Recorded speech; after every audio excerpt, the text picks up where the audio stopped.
joining us here on blackdoctor.org. I am your host today, Shameika Rhymes, and today we're diving into a major women's health issue that affects 1 in 10 women and girls, and yet it takes an average of 10 years to diagnose. And this is a topic we've talked a lot about here on blackdoctor.org, and we're talking about endometriosis. So despite its impact, most medical schools they don't really give it the time and attention that it needs. So I'm excited today that our guests are working to change that. Shannon, how do you pronounce your last name? I'm so sorry. Cone. Shannon Okay. Cone. I Shannon like Cohn? my daughter says ice cream cone. Yes. You won't forget it now. Exactly. Now I want ice cream. But Shannon Cohn is the co-director of the Mayo Clinic's new Essentials in Endometriosis course and the director of the PBS documentary Below the Belt. Brittany Brown is an Olympic medalist and outspoken advocate sharing her personal journey with endometriosis. Welcome to you both. Thank you. Thank you. I am so glad that you could join us because this is like I said, this is a huge topic. So I'm going to start with the very basics. Shannon, I'll start with you. Can you explain what endometriosis is and why it's so widely misunderstood?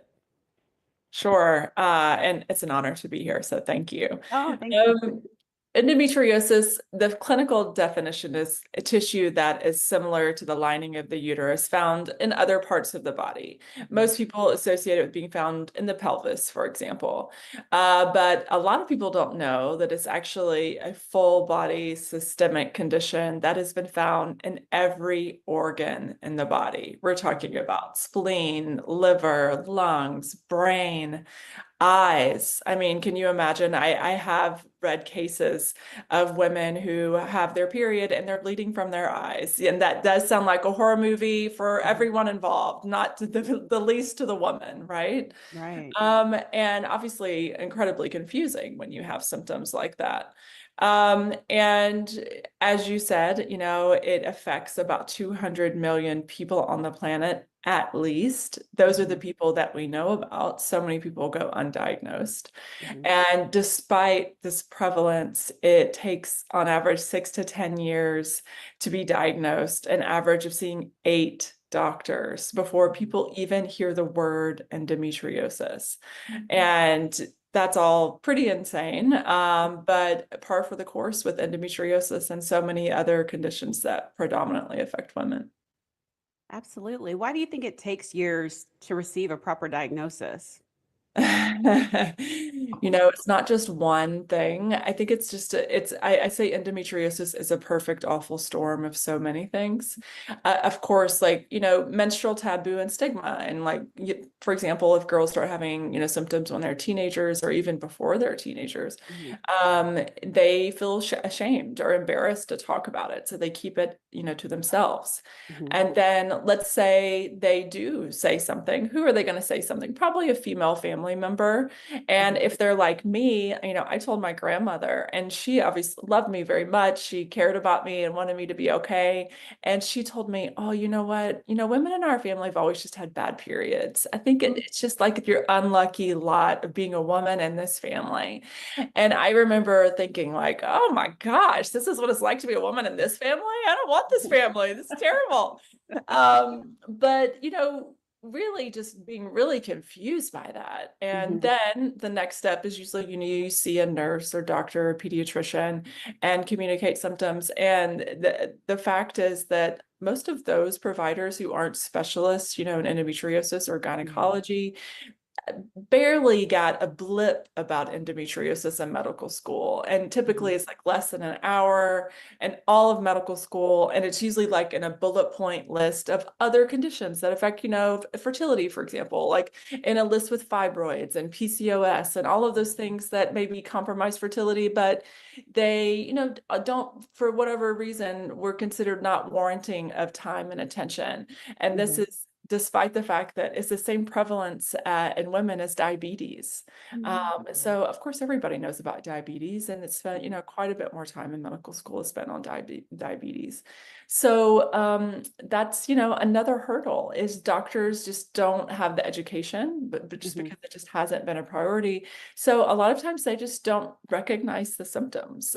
So when a girl, for example, presents like I did with a lot of GI symptoms, I started the merry-go-round of doctors, seeing GI or seeing, a lot of other different types of specialists before I even heard the word endometriosis. And it took, for me, personally, it took 13 years of really looking for answers. And so unfortunately, as we know, like that's pretty typical. Yeah, and I think I'm thinking back to some of the panels that we've done over the past few months, and then my show Soulibration, we had a doctor on talking about endometriosis. In the comments, I remember seeing a young lady talking about she was misdiagnosed for so many years. They thought she had all kinds of things, even though her mother was standing there yelling, I have endometriosis, so she probably has that. That's like, we need you to check. And so it still took so long for her to get those answers. So that brings me to you, Brittany. I want to hear your story. What symptoms were you experiencing before you finally got that diagnosis? And were you dismissed by doctors? What was that experience like? Yeah, that experience was definitely very hard and long. So I was probably experiencing symptoms like my all around my 20s. I went to school, I'm from California, but I went to school in Iowa. So when I went to school, I started noticing like every time I ran, like it would just be like super, super painful, which is the point where I am like throwing up on my period. Like it feels like I'm almost fainting. I'm super nauseous. I'm exhausted.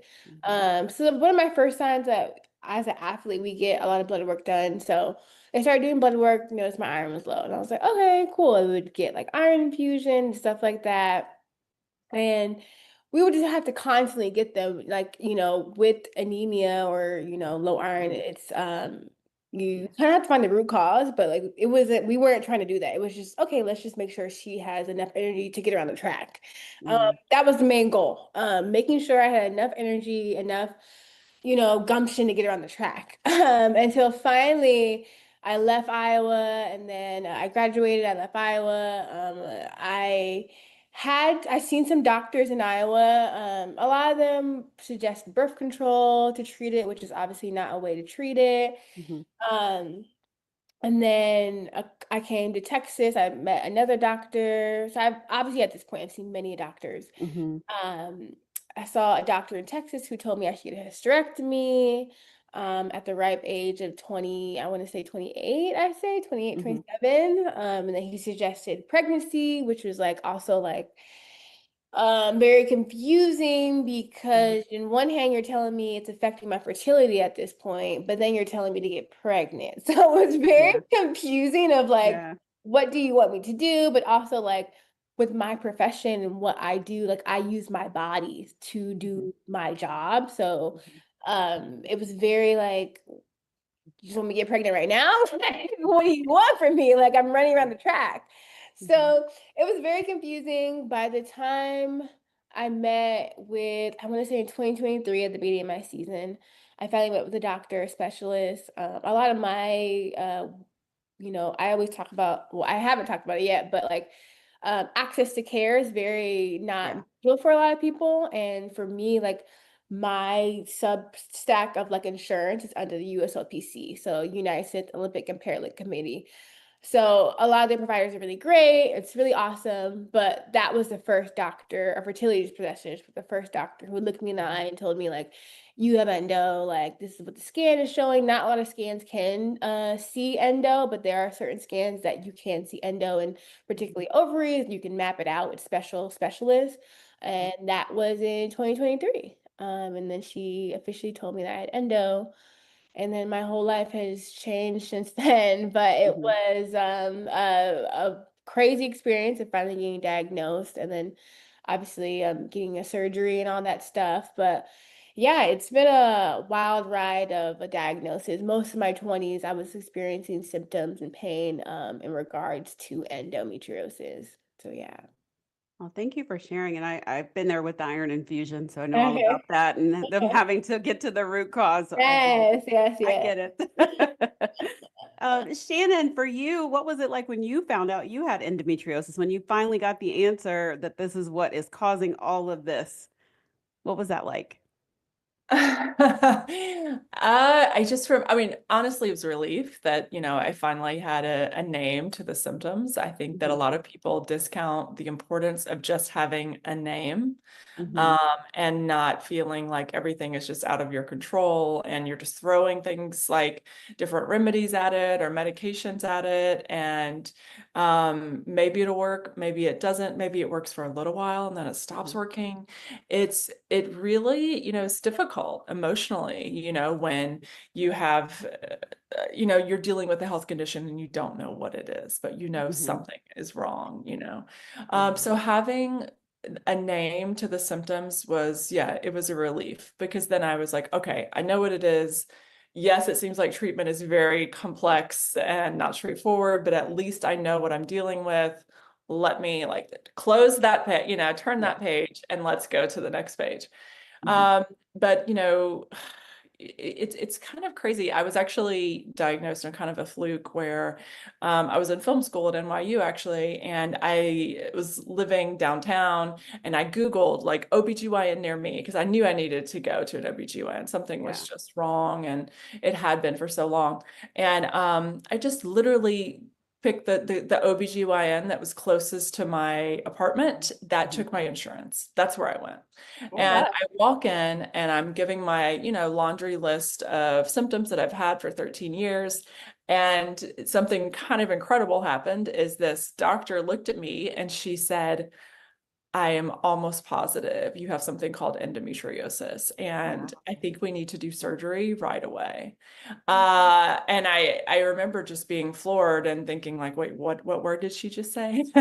Yeah. What's this weird thing she just said to me? Mhm. And just knowing something and her certainty, and care with me, as far as like looking for answers.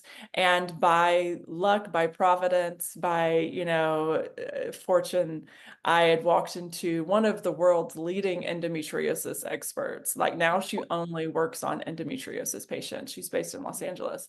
Mhm. But I mean, I don't know. I mean, I don't know what else to say about it. Is I Mhm. can't believe it happened. And so we started surgery. It was supposed to be an outpatient surgery. And um, it turned into an 8-hour surgery and a 5-day hospital stay. So I had, extensive endometriosis. I mean, I Mhm. had different organs stuck to one another. I had endometriosis lesions that were almost completely infiltrated my bowel, So major surgery that she brought Mhm. in other like surgeons into the OR to help. Like she didn't try to do everything. She understood like, we need collaboration here. Yeah. So really like that was so key, to Mhm. get into the office of someone who understood, who recognized right away symptoms Right. Mhm. and understood what needed to happen next. Yeah, because again, thinking back to some of the shows that we've had, I recall someone saying she was told in the emergency room while she's doubled over in pain, you might need a mental evaluation and you need to see a psychiatrist. So you mentioned the emotional toll, and I'm just curious for the both of you, what was that like? Because Brittany, especially you as an athlete, how did that affect your performance and your daily life? Like, I can't even imagine trying to run and train and have to deal with endometriosis at the same time. Um, I think the athlete mindset has been very good and very bad for me at times because there is a essentially some type of one-track mind, not to be a pun, but like I'm so well at compartmentalizing things. And Yeah. so like, okay, like this pain is gonna be here, it's gonna be here. But then it gets to a point like with endo, and why I wanted to get the surgery is like I cannot compartmentalize this anymore. Like I'm having Mhm. pain like outside of my period, before my period, like I'm having pain all the time. So the emotional toll, I think, my athlete mind has helped with that, Mhm. the resilience of pushing through and going and never stopping and never letting it, affect you. But I am still a person. Yeah. you know, like, and I get that, and I tell people that a lot. Like, I am very much still a human, even though you know, you may see me at the Olympics, you may see me running, like the pain that we experience or the other symptoms that coincide with endo, I very much feel. I may not share it all the time, but I'm very much aware of it. Mm. So it's a toss up. I think, you know, like I said, like the athlete mindset has helped me, but there are times it's just like, you know, there's only so much I can do, like to like compartmentalize, like, you know, it's pain where it's like I always tell people like they're like, how does the pain feel? It's like it's pain that commands your attention. It's not Mhm. pain that just like, oh, like it's pain like, you know, a lot of us are addicted to our phones and whatnot. Like when I would have pains or endo flares, like it's pain that you're just sitting there with and you're just, you know, you're rocking back or you're doing whatever you need to do to soothe yourself with heat or whatnot.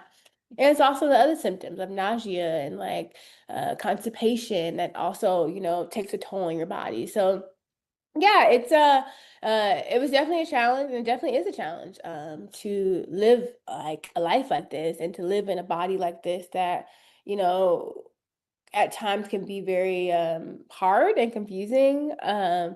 But definitely seems some good progress with knowing, like Shannon said, like, you know, like having a name was like super, super helpful. Like having a name to this, like what I was experiencing, is like, okay, like now I know my options. I know. We'll go to Shannon. Shannon, how did it affect you mentally? Because you mentioned the emotional toll that it took. Yeah, I mean, I think not just one way, so many way. I feel like I've not only run like the physical gamut with this disease, but also the emotional, mental gamut. Like first when you're a teenager and not being believed, I mean, you're definitely, I mean, this is the word of, the year, but like gaslit, like where Yeah. you're young, like I would look at doctors or even, people, well-meaning people in my family who would say, oh no, it's not a big deal. Like this is just part of being a woman. It's Mhm. just cramps, things like that, and minimizing what I was going through. And I knew, like Brittany said, the pain that I had as a teenager was I could do nothing else for a couple of days. Like Yeah. it's not something I was loading up on, like Tylenol, like I was Mhm. going to the upper limit, the maximum Yeah. daily limit, and I was still like incapacitated for a day or two. And I mean, I was an athlete too. I mean, not like Brittany, but I was definitely like, I was athletic. I was an athletic, active kid. Mhm. So, to be stopped in my tracks and for nobody to recognize that I could not do the things that I wanted to do, that's not Yeah. normal. And when Mhm. I talk to school nurses, for example, because we have a school nurse initiative where we are educating like thousands of school nurses, Mhm. and they ask me, they're like, okay, well, how do you tell the difference between like just cramps or like something that we should worry about? And I Right. always say, like, listen, if something is interfering with a girl's daily life and she can't do her daily activities that she clearly wants to do, and Mhm. you're getting a read on that, that is not normal. It Yeah. is absolutely not normal. Yes, okay, if she needs to come and just lie down, doesn't even need pain meds and lie down for an hour, something like that, I wouldn't be as, concerned, but it's definitely a red flag if it interferes with that. So as a teenager, my emotional, like, of course, just not being believed and being Yeah. minimized, the symptoms I knew. And then beyond that, like going through college and going through law school, and I was a lawyer and a, very high paced demanding job. Um, it was, physically demanding, Mhm. emotionally demanding, and I had to literally schedule different things around. I would look at my calendar and be like, okay, Mhm. these are my probably bad days. Like, Yeah. and by the way, the bad days each month would grow over time, but like I Mhm. knew those are the bad days. So I would try to schedule different things, around those days. And that, of Mhm. course, that's difficult as a, a young woman who's really trying to build a life for herself. And Right. then, I mean, I'll say the third emotion is struggling with fertility. Mhm. That's incredibly, harmful, emotionally when Yeah. one day when you decide you do want to start a family and Mhm. you're not able to, or it's difficult, and all of the emotional weight of that, oh, it's so beyond, like, when you know that it's not in your control, whatever is going on. And you also have maybe a partner depending, like on this Right. future that you guys have together. So Mhm. you're holding that responsibility, not just for yourself, for your future, but also for the future, of someone you love, and you're, going through life together. So that's another emotional hit, I think, that this disease can bring to you. Yeah, I can I'm just so grateful that you guys are here sharing all aspects of it, because sometimes we only think about just the pain, but we forget about the mental aspect and then the fertility part of it. And so that brings me to the question of, Shannon, you're as the co-director of the Mayo Clinic's Essentials in Endometriosis course, what made that kind of medical training so urgently needed? That 10-year diagnostic Yeah. delay. Yeah. That feels pretty urgent. Yeah, I mean, just that we recognize, like, okay, where are the gaps? And that this needless gap when girls are going into the ER or going to see their pediatrician or their school nurse or their family doctor, and they are clearly exhibiting signs of endometriosis. I mean, Mhm. they are clear, it is clear they have debilitating periods. They maybe have GI symptoms. Like, a lot of people don't realize that GI symptoms are actually the most common first symptom of endometriosis, not even Oh. painful periods. It's cyclical GI symptoms like nausea, bloating, constipation, diarrhea, like maybe alternating, maybe one or the other, but something's just off, like Mhm. IBS type symptoms. A lot of people don't realize that that's actually the most common first presenting symptom.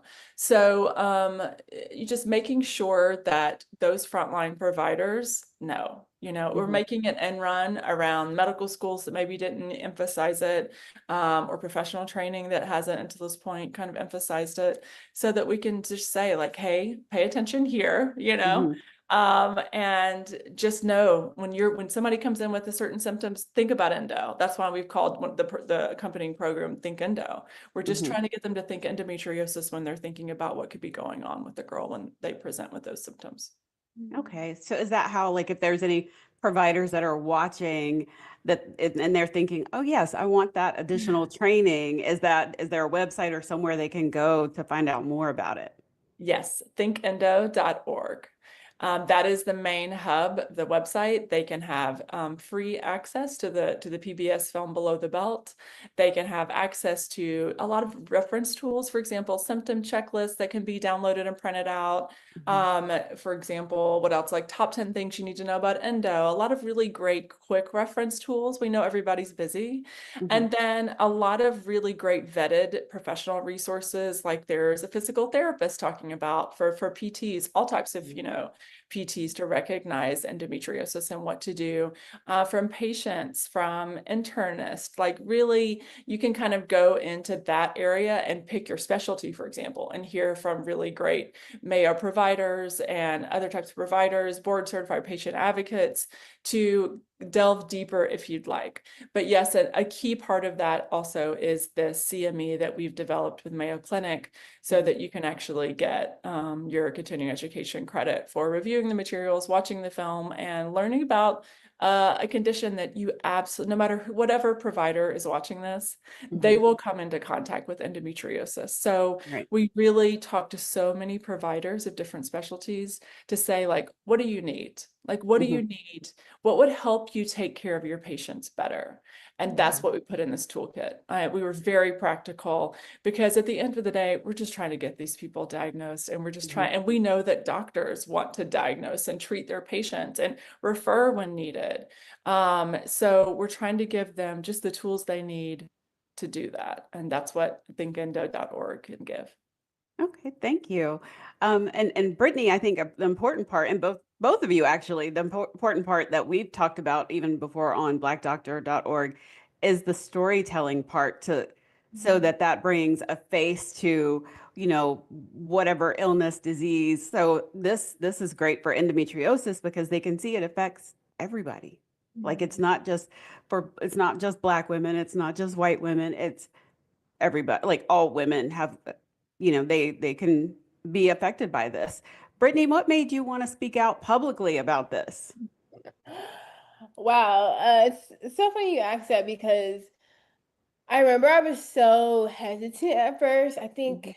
2023 was the first year I talked about it. It was after a race, US trials to make the 100. I made the 100 team to go to Budapest, and there Mhm. was a period company called It's August, and they were there. We had to go to team processing, and they're a period company and just emailing or interviewing the girls about, their periods and whatnot. And um, yeah, she came up to me and she was like, "Oh, you want to do an interview about period?" I was like, "Yeah, sure." And then she's like, "How's your period?" I was like, "Well, actually, I have endometriosis." She was like, "What?" She was like, "Are you serious?" And I was like, "Yeah." She's like, "Do you want to talk about it?" And I was like, yeah, sure." I was like, that was my first time ever talking about it. I still have the interview on my Instagram to this day, and I'm like stumbling through my words. I'm like so nervous, and um, I don't know why in that moment I said yes, but I did say yes, and Mhm. ever since then I've been talking about it.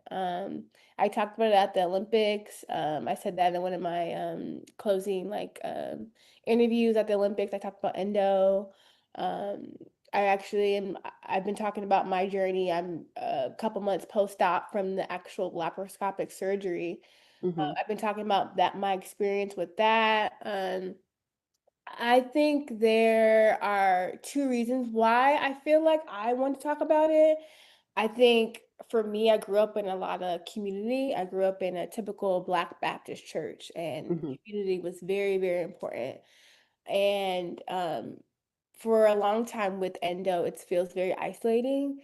And I feel like I gained a whole new community, which has been, I think, very healing for me, Mhm. not feeling alone in this, but also there also is the awareness part that I wanted people to know that like I am a professional athlete, I'm an Olympian, and I'm still going through this disease and I'm still trying to figure it out. I'm still trying to figure out ways to manage and to treat. And, there's obviously there's not a solution yet for this disease, but Right. I have uh I'm aware of my platform. I'm aware Mhm. of the limelight that is shared on me, whether it's big or small. Like I'm aware of that, and I don't take it lightly. So yeah, I was like very inclined to share. And I think everyone loves a story. Everyone loves a Yeah. good story, a bad story, whatnot. Like I love books. I love to read, and I'm Mhm. really into like autobiographies right now. I'm actually reading the Don Staley autobiography, and I'm really Mhm. into like knowing like how people made it, how people were resilient, Yeah. how they pushed through, and I'm super like I'm just really into that right now. And like I think it's because like I'm currently in my process of like how I'm navigating, how I'm pushing through, Mhm. how I'm or taking time to rest or taking time to actually like get a surgery or say no to this or say no to that. I'm currently Right. in that process right now. So to read stories like that is super, super powerful. Mhm. I think that's why I share, and Mhm. that's why I share so, boldly. Sometimes people are like, "Oh, why do you talk about this?" And I'm like, "I don't know." Like, Mhm. I think, it's very easy to hide away and not to be Mhm. in the fullness of me. But this is a part of my story. It's not the whole thing of my story, but Yeah. this is very much, I'm in the depths of it right now. I just turned 30 and I'm dealing with this. I'm open about it and I talk about it. And that's just where I am right now. And I don't have, I think sometimes with diseases like this, there's a lot of shame that comes with Mhm. it. And it's so much like, I just want to hide. I want to be alone. I want to talk about fertility. I don't want to talk about how it's affecting me mentally and emotionally. And like, um, I wrote something. I said, I was like, yeah, I had like a lot of emotions after my surgery. And a lot of women like reached out and like, yeah, same. Like I was Mhm. angry. I was sad. Like, and I was just like, that's so crazy. I thought I was the only one. But like, Yeah. to have that experience of like I shared publicly that I was having a lot of emotions after my surgery, and to have someone Mhm. like come up beside me technically virtually and Yeah. just like I'm right there with you. Like I understand. Like I was having some weird dreams after the anesthesia. I was having Mhm. some weird like I was really sad after. So I think there's really true power when women get together and tell a story. I think there's Yes. real, real power in the telling, because I feel like a lot of times in the society we're told to suppress and not talk and Mhm. not speak and like it's just like you look over to this girl and you're like, there's many girls that I'm around. They're like, oh yeah, I have pain here, I have pain here. And I tell everyone I train with, like, if you have any type of pelvic pain, talk to me. I'm your girl. Like, yeah, and I'm okay with sharing my experience. I'm okay, like, because I'm very open about it. I'm very bold about it. So it's like, I think, and that will help another girl, and that will help someone, and that will help their daughters, their mothers, their grandmothers. So it's like, yeah, I'm proud to know that storytelling, especially with women specifically, can cause real change. And I'm really Absolutely. glad to be a part of this. So yeah. Yeah, thank you. And I'm going to be looking for your book when maybe when you're like 40, 45, I'll be looking for it. Okay. Maybe. And when I'm, in my older years and I'm like, remember me, Brittany? Where's that book? Okay, I got you. Okay, all right. Shannon, speaking of storytelling, your documentary that you mentioned a little bit ago, Below the Belt, follows real people living with endometriosis. What were some of the most powerful yet surprising insights that came out of filming those stories? Oh my goodness, where do we start? I mean, I've been a filmmaker for 20 years, and I never really thought that I would make a film about endometriosis at Hmm. all. Like, it never even occurred to me. And then I'm very fortunate. I have two daughters, and after my second daughter was born, I read a journal article about the increased genetic risk between mothers and daughters and among sisters. And I think that for me, that was a real, like, just a kind of a crossroads moment. Like, okay, which direction do I go from here? Hmm. And it was clear to me, like, I had to be part of some, trying to change the narrative of this disease for my daughters, but just the next generation, like, and then multiple generations upon that, like, because if not us, then who? And if not now, then when? Like, so that's when I started, really interviewing people about endometriosis and experts. And we first made a film called Endo What that we released about 9 years ago. And it's more educational in nature because I wanted to make a film that was for patients, that gave them an accurate base of knowledge, that to then understand, okay, these are the basics of this disease. So it seems so hard to find sometimes, Hmm. like, accurate face-based, fact-based and information. And then you go forth and, like, find what works for you. But then when we were making that film, I realized that we really needed a film for everyone, for the mainstream, a film that is a catalyzing tool for change, a film that is part of a toolbox, to change policy, to make progress within medical education, to, generate research funding, for endometriosis, to create widespread awareness. So really utilizing the film in that purposeful way through story, though, through sharing the real, authentic, lived experience of people who are living with this disease, the people who love them and are caring for them, that was really important to me as well. Hmm. Because if we can move hearts and minds, we can move policy. I mean, that's Right. just, I see it happening. And Hmm. that's what we really focused on. And, I really felt a responsibility to get those stories right. Hmm. When you have women and girls, Emily, who's one of the subjects in the film, was 17 when I started filming with her. And we filmed at her high school. Talk about mortifying. I mean, she was Wow. very brave to let us, Hmm. come in that situation. But, when women and their families trust you in that way, in this very vulnerable space, like, you better get it right. You better Yeah. get it right. Like, I mean, you have a responsibility to get it right.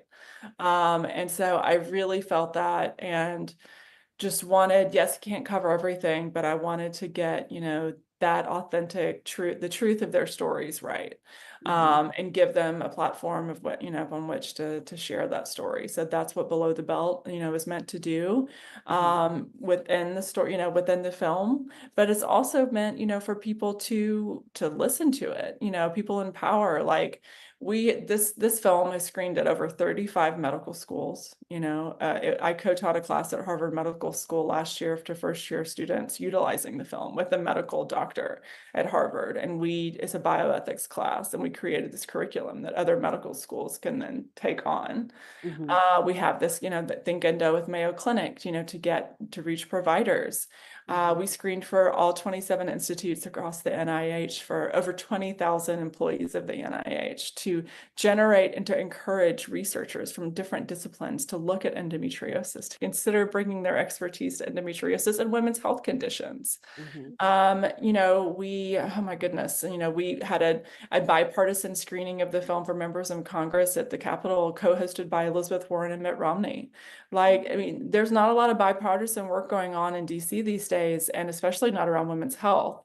But a film can do that. It can bring people together, and just really just a lot of things like that with purpose and with the plan, a film can not only change those hearts and minds, that's why we screened on PBS for millions of people, but also be part of a campaign to actually move the needle.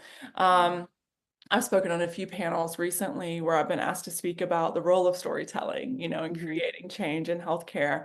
And I talk about, like, listen, we all know data is important, research, facts, they're all important. They make us all like, we need them. We have to have facts. Yeah. But, we're inundated by facts. We're inundated by facts. I mean, all you do, turn on your phone, open your computer. Like there's like just, it all becomes a bit like noise sometimes, and like we can't retain it. It's just not possible. But story gives meaning and emotion to those facts. And research has shown, for example, that facts shared within a dramatic arc are 3 times more likely to be remembered. So that's why we have facts within Below the Belt. You're following these women, you're following their caregivers, but there are facts given in, with cited resources. And so I have so many people that are like, oh my goodness, I had no idea that half of providers can't say the 3 main symptoms. And they're saying the facts back to me. And I guarantee you, if we had just said, hey, here are 5 interesting facts, I mean, maybe some people would remember 1 or 2, but they wouldn't remember it. You know what I mean? Right. Like it wouldn't be here. I had one Harvard, I was like, oh, I don't know if these Harvard students are what their reaction is to this kind of course of the film and looking at the issues. And I had one student tell me, she was like, I had no idea this was going on. I had never heard of this condition. And we showed it at the end of the first year. And she said, I can't tell you how many conditions I've learned about this year. I've lost count, but I can guarantee you I will not forget about endometriosis because of this film. And at the end of the day, that's the goal. Yeah. So I know you said it aired on PBS, but how can people watch it now? Because now I want to watch it too. Yes, so I can hook you up. Okay. Yeah, well, they can go to belowthebelt.film, and the film is available there. It will be on streaming platforms fall. So we're just kind of getting that ready. So yeah, stay tuned for it to be more widely available. But in the meantime, belowthebelt.film is the best way. Okay. Goodness, this conversation's so good. What message do you both want providers that are watching to take from this conversation? And what should patients know when it comes to advocating for themselves? Because there's so many, I've heard from so many women that are just like, I'm tired of paying the copays. I'm tired of going from doctor to doctor, not getting answers. And then the mental health stuff kicks in, and it's just this, they want to give up and just deal with it in the way they've been dealing with it without getting any answers. So, I'll start with you, Brittany. What do you want healthcare providers to know, and what do you want patients to know when it comes especially when it comes to advocating for themselves? I would say for healthcare providers, I see a lot of healthcare providers for injuries or whatnot, or like data on like my athletic side, and it's been really exciting. I've been doing that since college. I would say for me, I would want healthcare providers to look at the whole totality. For me, in my experience, like it was just pushed off because I'm an athlete and like you're fine. And you're strong and you're resilient. And I think sometimes especially for athletes, and when I do talk to athletes about this, like I am very adamant in saying like, if you're having pelvic pain, if you're having pelvic issues, if you're having GI, if you're always having injuries around your pelvis, like you should go at least see a pelvic floor therapist, at least.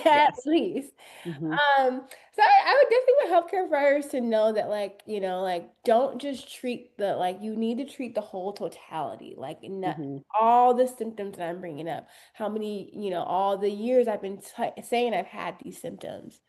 And I think for as a person that's in these hospital rooms, and especially for me, like in college, you always have like a trainer or PT go to hospital rooms with you, and you know, I didn't really know how to advocate for myself, Hmm. and it was definitely a learning process. And in finding the endo community, I definitely like had a lot of tools of how to Hmm. document, how to like a lot of women were saying document your symptoms, Yeah. document when you have them. Is it cyclical? Is it getting worse? Is it more off your period now? So I think that would be super super helpful Hmm. to the patient. And like being very insistent with your health. Yes. Hmm. The biggest thing I always tell people, like, I only have one body. This is Hmm. my only lifetime that I will have this body, and I will be in this body. And I want to at least try to give myself the fullness of this experience in this body. And yes, it's been hard. And yes, this is chronic. Yes, but I will die on this hill of saying that I want to give my body and myself the mental capacity of myself to live the fullness of it. And I will keep fighting for it. And I Hmm. will be okay with keep fighting for it because this is the only body I get.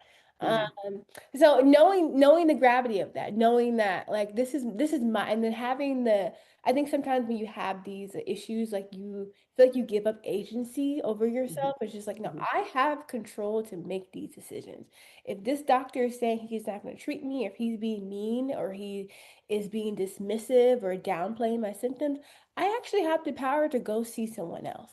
I do. I don't have to stay here, and I don't have to always work with someone who is dismissive. Or I could go online and figure out, hey, does anyone know anyone in town? Or, can I take a flight? Like I have that agency, I have that power. And I think for a while for me, I feel like I just felt so like I didn't have any power, and Hmm. that can really suck when you feel like Yeah. you don't have any power over your body and over how you're feeling and whatnot. But realizing that you do have power, and who my provider is. Hmm. I think a lot of the providers I've met with, I've done some research. I've done a lot of research in who I work with and who I choose to work with, who I don't work with, and all the endo girlies on, telling me all the time you need to go to specialists. So Hmm. when I did get my surgery, I was like, I need to find a specialist. They told me Hmm. I can't just go to anyone, I need to find a specialist. And I'm so thankful for them telling me that because I've seen a lot of women who didn't go to specialists and they have a lot of complications after Hmm. surgery because, a lot of people don't know how to navigate endo. When you open up someone, it's just like, oh, I didn't know it was that extensive. But if you had a specialist, and I had Right. a specialist because I was reading online. I was having Hmm. that community. I was listening to other women tell their stories. Hmm. So yeah, I would definitely say like advocate for yourself, and in the sense of like being persistent and Yeah. knowing that this is the gravity of this is my body and I only Hmm. have it for this lifetime, and I will fight for it. I really will fight for it, whatever that looks like. Hmm. As you were talking, I was thinking of a quote someone said during our Women's Health Summit. No, it was during it was stroke awareness, but she said, you have to be the CEO of your health. Yes. That I think about that all the time. Like that quote, like you have to be the CEO of your health. You Yeah. do. And some people take health for granted, but once you are really, really sick, like you're down. Like, like nothing is Yeah. more special than your health, your body. Hmm. Hmm. Sometimes with chronic issues, it can just feel like I'm just always feeling like this. It's just like, Yeah. well, actually, maybe I can feel a little different. Maybe I can change it, or maybe I can manage it differently. Hmm. So yeah, you definitely are the CEO of your body. Yes, thank you. Shannon, how about you? What was the biggest message that you want healthcare providers to take from this conversation? And what should patients know when it comes to advocating for themselves? Sure. For providers, think endo. Think endo. Just think about endometriosis. When someone presents with symptoms. So go to thinkendo.org, sign up for a free toolkit, get information, watch the film, learn about these lived experiences. But Also, just as important, like get those quick reference tools, dive deeper with experts who treat endometriosis every day, so that you have a better understanding to better, care for your patients.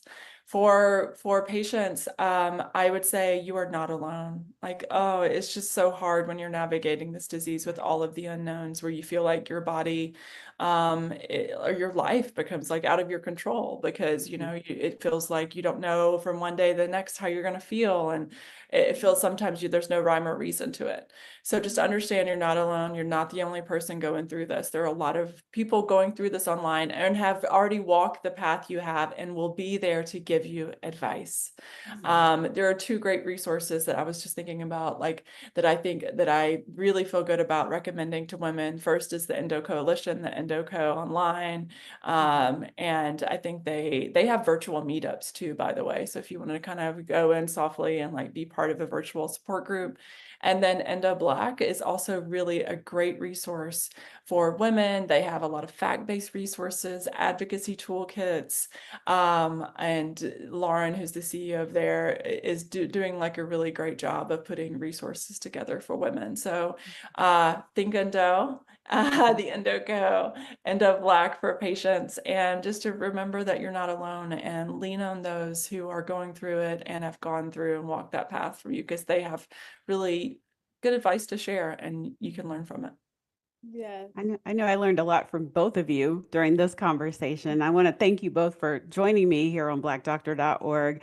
For more information, please go check out the resources Shannon just mentioned, but you can also head over to blackdoctor.org. We have articles and resources there as well. Again, thank you both for joining me and being so open with your stories and sharing like all aspects of it, because I think, like we mentioned before, storytelling is crucial. So thank you again. Thank you. Thank you. Thanks for having us. Really glad to be here. Thank you. Thank you. Thanks. Bye.